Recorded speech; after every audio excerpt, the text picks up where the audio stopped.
Otak merupakan salah satu organ yang fungsinya sangat vital bagi manusia. Otak terdiri dari beberapa bagian dengan fungsinya masing-masing. Setiap bagian otak memiliki tugas tertentu yang mempengaruhi sistem kerja berbagai organ tubuh. Otak dilindungi oleh lapisan pembungkus yang disebut selaput otak atau meninges dan tulang tengkorak, serta terhubung ke saraf tulang belakang. Ada 3 divisi bagian otak, dengan masing-masing bagian melakukan fungsi spesifik. Pembagian utama otak adalah 1. Otak depan atau prosencephalon atau forebrain. 2. Otak tengah atau mencephalon atau midbrain. Yang ketiga, otak belakang atau rhombencephalon atau hindbrain. 1.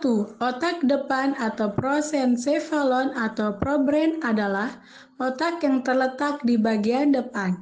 Otak bagian ini bertanggung jawab dalam berbagai fungsi seperti menerima dan memproses informasi, berpikir, merasakan, mengerti, dan mengeluarkan bahasa, serta mengendalikan fungsi motorik atau otot. Ada 2 bagian besar otak depan yaitu telencephalon dan diencephalon. Bagian pertama adalah telencephalon atau cerebrum.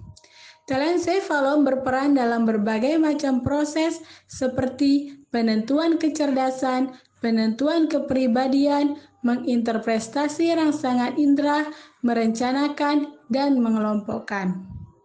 Pembagian lobus ada 4. Yang pertama, lobus frontal, otak bagian depan yang berfungsi untuk mengendalikan gerakan, ucapan, perilaku, memori, emosi, dan kepribadian. Yang kedua, lobus variabel, otak bagian atas yang berfungsi untuk mengendalikan sensasi seperti sentuhan, suhu, tekanan, dan nyeri. Yang ketiga, lobus temporal, otak bagian samping yang berfungsi untuk mengendalikan fungsi indera pendengaran, ingatan, dan emosi. Yang terakhir, lobus occipital, otak bagian belakang yang berfungsi untuk mengendalikan fungsi penglihatan.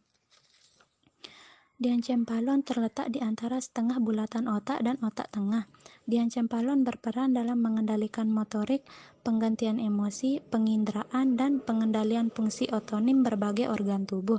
Beberapa contoh aktivitas yang melibatkan diencephalon adalah mengunyah, melihat, pergerakan mata, ekspresi, tersenyum, cemberut, dan lain-lain. Diencephalon dibagi menjadi 3 bagian, yaitu yang pertama, talamus, berfungsi untuk menghubungkan area konteks serebral yang terlibat dalam persepsi sensorik dan gerakan dengan bagian otak dan sumsum tulang belakang. Yang kedua, hipotalamus, bertindak sebagai pusat kendali untuk banyak fungsi otonom seperti pernapasan, tekanan darah, dan pengaturan suhu tubuh. Yang terakhir, epitalamus, kelenjar. 2. Otak tengah atau mencephalon atau midbrain. Otak tengah adalah area otak yang menghubungkan otak depan ke otak belakang.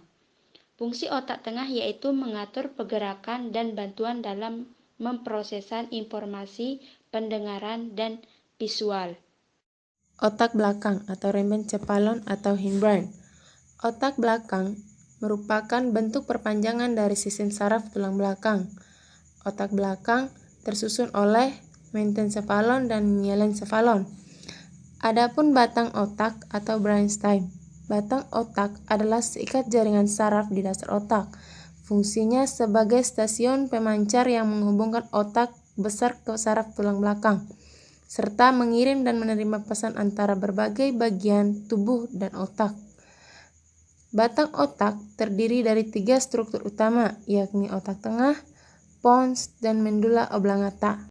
Mesencephalon adalah daerah atas otak belakang yang strukturnya terdiri di atas pons Paroli atau jembatan Paroli dan cerebellum atau otak kecil. Mesencephalon berada di bawah area posterior cerebellum atau telencephalon dan di atas medulla oblongata atau juga disebut sebagai sumsum sambung.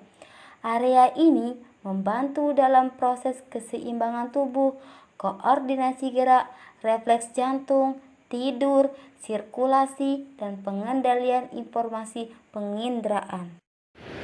Mesencephalon adalah daerah bawah daerah bawah otak belakang yang terletak di bawah mesencephalon dan di atas sumsum tulang belakang.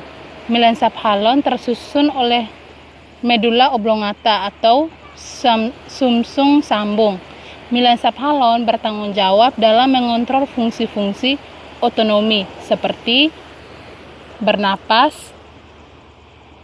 denyut jantung, menelan, bersin, dan lain-lain.